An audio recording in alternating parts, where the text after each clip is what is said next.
Hoje a equipe de fiscalização vai realizar batedores no ano de Natal. Amanhã, uma parte da família do senador Filho, na altura da Igreja Universal, volta a ser publicada. O bloqueio da faixa da direita, no sentido centro-zona sul, é por causa da obra de recuperação da passarela de ferro. Essa interdição é semelhante à que já aconteceu na semana passada e provocou engarrafamentos porque pegou muita gente desprevenida.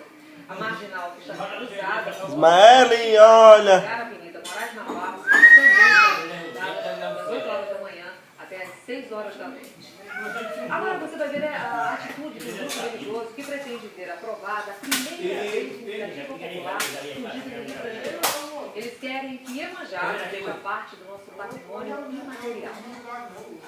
A estátua de Iemanjá ainda tem marcas do vandalismo. O braço foi arrancado durante um atentado recente e fez uma associação religiosa pedir o reconhecimento do orixá como patrimônio imaterial.